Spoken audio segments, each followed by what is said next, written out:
گوجری زبان میں اپڈیٹ سنیے۔ سامعین کرام، وہ لوگ کتنا عظیم ہیں جڑا دوجاں کا کل واسطے اپنو آج قربان کر دیں۔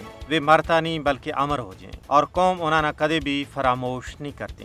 وہ عوام کا دلہ میں بسیں اور انہیں کا نقش قدم پر چل کے قوم اپنا نسب العین میں کامیابی تو ہم کنار میں۔ ایسی ایک شخصیت کشمیری حریت رہنما سید علی گیلانی کی تھی، جنہوں نے بھارت کو بے پناہ ظلم و ستم، قہر سامانی، اذیت، قید و بند کی مشقت برداشت کی، لیکن باطل کے سامنے سر تسلیم خم نہیں کیو۔ سید علی گیلانی کی کشمیر کاز واسطے جد و جہد نہ تاریخ کشمیر میں سنہری حرفاں کے نال لکھیو جائے گو۔ سید علی گیلانی کی باڑی بھی شمع کشمیر کی موجودہ اور آنے والی نسلیں نہ لو فراہم کرتی رہے گی۔ سید علی گیلانی وہ شخصیتیں جنہوں نے اپنی پوری زندگی جموں کشمیر کا پاکستان کے نال الحاق کی پرجوش وکالت کی۔ ہم پاکستانی ہیں، پاکستان ہمارا ہے کو نعرہ مستانو انہیں کی ایجاد ہے۔ کل جماعتی حریت کانفرنس کی کال ور سید علی گیلانی نہ خراج عقیدت پیش کرنے واسطے جمعرات نہ انہاں کی پہلی برسی ور سری نگر میں حیدرپورہ کی بکھی مارچ کی جائے گی، اور اس موقع پر کشمیر میں مکمل ہڑتال کی جائے گی۔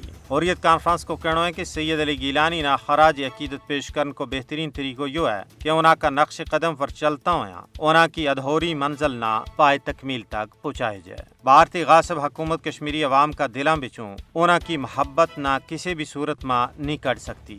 کشمیر کا 96,000 فرزندان توحید نے جس نسب العین واسطے اپنی قیمتی جوانیاں کا نذرانہ پیش کیا ہے، وہ مشن ضرور پائے تکمیل تک پہنچے گا، کیونکہ اہل ایمان کٹ سکیں، مر سکیں، لیکن باطل کے سامنے جھک نہیں سکتا۔ کشمیری قوم نہ یہ یقین کامل ہے کہ کامیابی مارو مقدر ہے۔